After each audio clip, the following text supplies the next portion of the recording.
Hello guys, welcome back my channel भारतीय विचार। Vodafone idea limited company FPO लेकर के आ रहा है। जो कंपनियां ऑलरेडी मार्केट में लिस्ट होती हैं और उन्हें पब्लिक से पैसा उठाना होता है, वो फ्रेश इशू लेकर के आते हैं और वो एफपीओ कहलाती है। FPO means follow on public offer. जो कंपनियां मार्केट में पहली बार लिस्ट होती हैं या लिस्ट होने जाती हैं और पब्लिक से पैसा उठाना चाहती हैं, वो आईपीओ लेकर के आता है। वोडाफोन आइडिया लिमिटेड पहले से आईपीओ ये कंपनी लिस्ट है मार्केट में और ये फ्रेश पैसा मार्केट से उठाना चाहता है, इसलिए फ्रेश इशू लेकर के आ रहा है। इसलिए एफपीओ लेकर के आया है। 18,000 करोड़ की एफपीओ लेकर के आ रहा है। अब तक का सबसे बड़ा ऑफर माना जा रहा है। क्या इस एफपीओ में हमें निवेश करनी चाहिए, नहीं करनी चाहिए, फायदेमंद होगा, नुकसानदेह होगा, इसकी डिमांड क्या चल रही है, अनलिस्टेड मार्केट में इसकी जीएमपी क्या चल रही है, कितना बेनिफिट दे सकता है, फाइनेंशियल परफॉर्मेंस क्या है, बिजनेस फैक्टर क्या है, इन सारी टॉपिक पर हम लोग इन डिटेल में डिस्कशन करेंगे। फर्स्ट ऑफ ऑल, यदि आप मेरे चैनल पर पहली बार विजिट कर रहे हैं, अभी तक आपने मेरे चैनल को सब्सक्राइब नहीं किया तो मेरे चैनल को सब्सक्राइब करें। वीडियो पसंद आए तो लाइक शेयर जरूर करें। सबसे पहले हम लोग इस एफपीओ का इम्पोर्टेंट डेट जान लेते हैं। इस एफपीओ का ओपनिंग थर्सडे को 18 अप्रैल को होने वाली है। क्लोजिंग 22 अप्रैल मंडे को। अलॉटमेंट 23 अप्रैल ट्यूसडे को। रिफंडेड 24 अप्रैल वेडनेसडे को। Credit of share to demat account 24 April Wednesday को एंड लिस्टिंग 25 अप्रैल थर्सडे को है। इसकी फेस वैल्यू 10 रुपये पर शेयर, प्राइस पॉइंट 10 से 11 रुपये पर शेयर, लॉट साइज 1298 शेयर, यानी कि एक लॉट आप एफपीओ परचेज करेंगे वोडाफोन का तो आपको 1298 शेयर मिलेंगे। टोटल इशू साइज 18,000 करोड़ की है। फ्रेश इशू 18,000 करोड़ की है। अब तक का सबसे बड़ी ऑफर मानी जा रही है। इसकी लिस्टिंग एनएसई बीएसई प्लेटफॉर्म पर दोनों जगह पर होगी। इस एफपीओ में रिटेल के लिए 35% का रिजर्वेशन है, क्वालिफाइड इंस्टीट्यूशनल बायर्स के लिए 50% एंड नॉन इंस्टीट्यूशनल इन्वेस्टर के लिए 15% का रिजर्वेशन है। इस एफपीओ में रिटेल कैटेगरी में मिनिमम इन्वेस्टमेंट की राशि 14,278 रुपये है। रिटेल कैटेगरी में मैक्सिमम इन्वेस्टमेंट की राशि 1,99,892 रुपये है। एसएचएनआई कैटेगरी में मिनिमम इन्वेस्टमेंट की राशि 2,14,170 रुपये है। एसएचएनआई कैटेगरी में मैक्सिमम इन्वेस्टमेंट की राशि 9,99,460 रुपये है। बीएचएनआई कैटेगरी में मिनिमम इन्वेस्टमेंट की राशि 10,13,738 रुपये है। इसकी फाइनेंशियल परफॉर्मेंस हम लोग सबसे पहले देख लेते हैं। 2021 में ये 44,233.10 करोड़ की लॉस में था। फिर इसने 2022 में अपने लॉस को कुछ कम किया, प्रॉफिट में और कुछ लॉस को कवर किया। फिर 2023 में इसका लॉस बढ़ गया एंड 31 मार्च तक एंड 31 दिसंबर तक इसका जो लॉस है वो 23,563.80 करोड़ के लॉस पर है। अपने फील्ड में 3 दशकों से ज़्यादा का अनुभव है, फिर भी लॉस मेकिंग कंपनी रही है और वो भी इसका जो आंकड़े देखेंगे काफ़ी बड़े बड़े आंकड़े दिख रहे हैं। इस तरीके के आंकड़े बहुत ही कम कंपनियों के पास होती है और इसका आंकड़ा है जो काफ़ी बड़े बड़े आंकड़े दिख रहे हैं। अभी तक ये 3 दशकों से अनुभव होने के बाद भी अभी तक ये 23,563.80 करोड़ के लॉस मेकिंग कंपनी रही है। तो आप अंदाजा लगा सकते हैं कि जिस कंपनी में इतना बड़ा खुद लॉस में चल रहा और निवेशकों को क्या ही बेनिफिट देगी।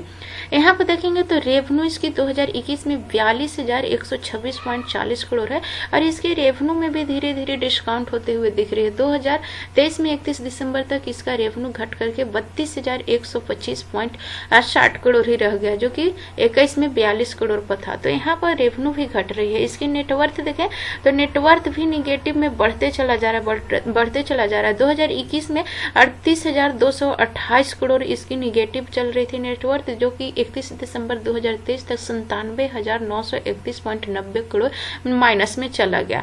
तो इसकी जो फाइनेंशियल डेटा है इसकी फाइनेंशियल डेटा काफ़ी खराब है, खराब स्थिति में है। फाइनेंशियली ये काफ़ी खराब दिख रही है।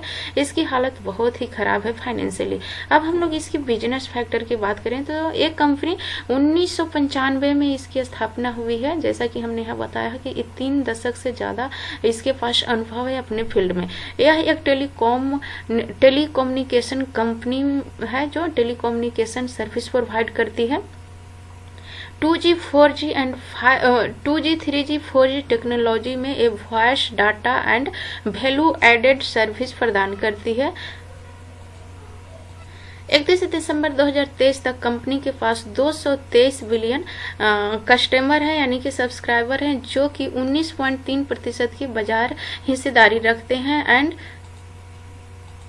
401 billion voice minute and 6004 billion MB data है इसके पास। 31 दिसंबर 2023 तक कंपनी ने वोडाफोन ने 17 कंट्री में 300 मिलियन प्लस कस्टमर हैं इसके पास, जिसे मोबाइल एंड फिक्स्ड सर्विस प्रदान करती है। 17 देशों में 300 मिलियन प्लस कस्टमर को ये मोबाइल एंड फिक्स्ड सर्विस प्रदान करती है। 45 अदर देश हैं जहां पे ये IoT प्लेटफॉर्म पर, internet of things IoT platform पर ये 45 कंट्रियों के साथ ये कोलैबोरेट करती है। अपने फील्ड में 3 दशकों से भी अधिक का अनुभव रखती है और पूरे इंडिया में 1,83,400 टावर लोकेशन को ये संचालित करती है। इसके पास 4,38,900 ब्रॉडबैंड 4,38,900 यूनिट्स ब्रॉडबैंड सर्विस प्रदान करती है, जो कि 1 अरब से भी अधिक ग्राहकों को कवरअप करती है।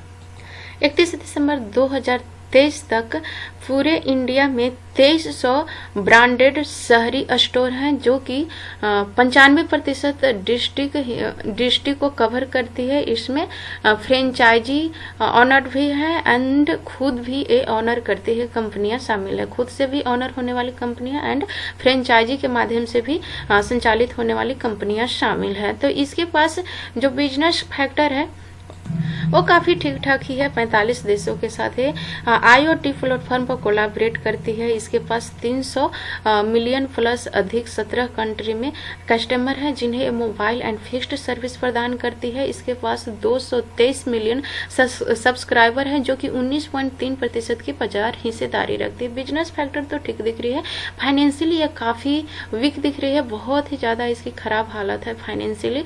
एंड इसकी जो कंपटीशन है भारती एयरटेल और रिलायंस जियो जैसी बड़ी कंपनियों के साथ इसकी सीधे टक्कर है, इसकी सीधे कंपटीशन है। और इसकी अभी जो हाल फिलहाल में जिस प्राइस पर ट्रेड कर रही है, यहाँ पर देखेंगे तो 12.95 पर ट्रेड कर रही है। इसकी स्थिति देखें तो ये जो 2020 में पेंडेमिक आया था, 2020 में इसकी हालत इतनी खराब हो गई थी कि 2.30 का भी ये लो लगा चुका है, 2.50 का भी लो लगा चुका है।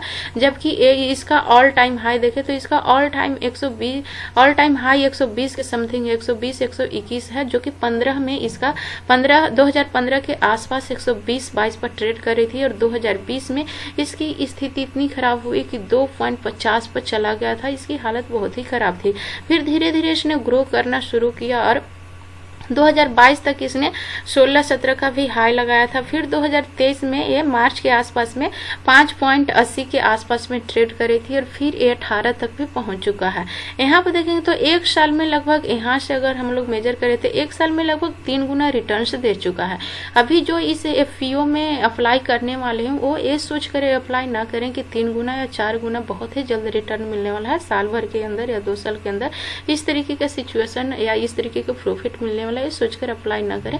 यहाँ पे एक मुझे प्राइस के हिसाब से यहाँ पे एक बेस्ट लग रही है कि 200 EMA के ऊपर ट्रेड कर रही है वीकली चार्ट फ्रेम पर अकॉर्डिंग टू प्राइस सेक्शन। यहाँ पर हम लोग देखें तो ये 200 EMA के ऊपर ट्रेड कर रही है वीकली चार्ट फ्रेम में। तो यहाँ पर प्राइस के वाइज यहाँ पर जो हम लोग देखें टेक्निकली तो इसकी स्थिति ठीक दिख रही है, लेकिन ये 2 गुना या 3 गुना रिटर्न्स बहुत ही जल्द नहीं देने वाला है। इसमें बहुत ही समय लगेगा और इसका ग्रोथ किस तरीके से होता है ये भी देखने के बाद ही पता चलेगा। इस FPO में लोगों का कैसा रिस्पॉन्स रहेगा इस चीज को देखने के बाद ही अप्लाई करना पड़ेगा। ये कंपनी 1.95 पैसे की यहाँ पर छूट दे रही है। इसकी अभी फिलहाल जो प्राइस चल रही है 12.95 चल रही है। इसकी कट ऑफ FPO का कट ऑफ प्राइस 11 रुपये है, यानी कि पर शेयर 1 रुपये 95 पैसे की ये छूट दे रही है। परसेंटेज वाइज हम लोग काउंट करें तो लगभग 17.75% की ये छूट दे रही है। इसमें थोड़ा सा और डिस्काउंट देना चाहिए था अपने निवेशकों को, जो यहाँ पर निवेश करना चाहते हैं उन्हें थोड़ा सा डिस्काउंट देना चाहिए था। इसकी जो ऑफर प्राइस रखनी चाहिए था वो 8 से 9 के आसपास में इसमें ऑफर प्राइस रखने चाहिए था। थोड़ा सा और छूट देना चाहिए था। 17.75% का ही छूट दे रहा है, जो कि कुछ खास नहीं दे रहा है। थोड़ा और छूट देना चाहिए था, 25-30% का छूट देना चाहिए था। तो तो यहाँ पर एक उम्मीद होती कि नहीं चलो मेरे पास इतना छूट है 25-30% का, तो बहुत ज़्यादा भी यहाँ पर अगर कुछ बेनिफिट ना होता तो एटलीस्ट जो छूट प्राइस है उसका तो फायदा मिल ही जाता, तो एक प्लस पॉइंट होता। तो कुछ खास यहाँ पर छूट नहीं दे रही है।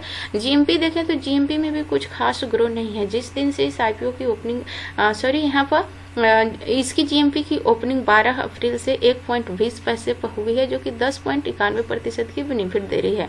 इसकी जीएमपी 1.50 पर 13 अप्रैल को पहुंचा था, फिर घट करके अगेन ₹1.20 पर आ गया था, और आज के तारीख में इसकी जो जीएमपी है ₹1.50 है।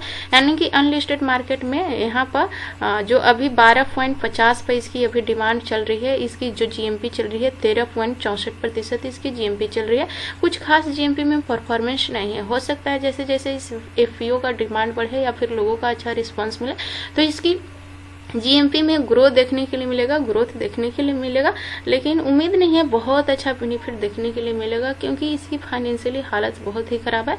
और रिलायंस जो अपनी फील्ड में 5G भी लॉन्च कर रहा है, वहीं ये जो वोडाफोन है अभी 4G के आसपास ही अटका हुआ है। हालांकि ये जो एफपीओ लेकर के आ रहा है, इसका मुख्य उद्देश्य है 4G और 5G का नेटवर्क स्थापित करना है, इस फील्ड में ग्रो करना, 5G में ग्रो करना है, इंटर करना।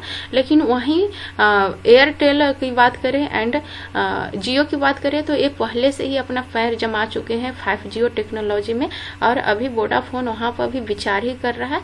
तो वोडाफोन से कहीं बेहतर रिलायंस और भारतीय एयरटेल परफॉर्म कर रही हैं। तो ये एफपीओ में अप्लाई करने से पहले काफ़ी रिसर्च करें, इसके बाद ही अप्लाई करें। अभी 18 तारीख से इसकी ओपनिंग होने वाला, कल इसमें अभी समय है, कल हॉलीडे भी है, तो कल इत्मीनान से सोच समझ लें, इसके बाद ही निवेश करने, क्योंकि थोड़ा रिस्की साबित हो सकता है। एफपीओ थोड़ा रिस्की हो सकती है, फाइनेंशियली काफ़ी इसकी हालत खराब दिख रही है, एंड जिस कंपनियों से इसकी कंपटीशन है उससे काफ़ी पीछे है इसकी स्थिति। तो निवेश करने से पहले जरूर गहरी रिसर्च करें, हो सके तो अपने फाइनेंशियल एडवाइजर से भी एडवाइज लें, इसके बाद ही निवेश करने या ना करने की डिसीजन लें। आई थिंक कि सारे पॉइंट्स आप लोग क्लियरली समझ पा रहे होंगे। यदि समझ में आ रही है तो मेरे वीडियो को लाइक शेयर जरूर करें, एंड अभी तक आपने मेरे चैनल को सब्सक्राइब नहीं किया तो मेरे चैनल को भी सब्सक्राइब करें, साथ ही साथ बेल नोटिफिकेशन को भी प्रेस करें, ताकि मैं जब भी वीडियो अपलोड करूँ उसका नोटिफिकेशन सबसे पहले आपको मिले। So thanks for watching this video till and. जय हिंद।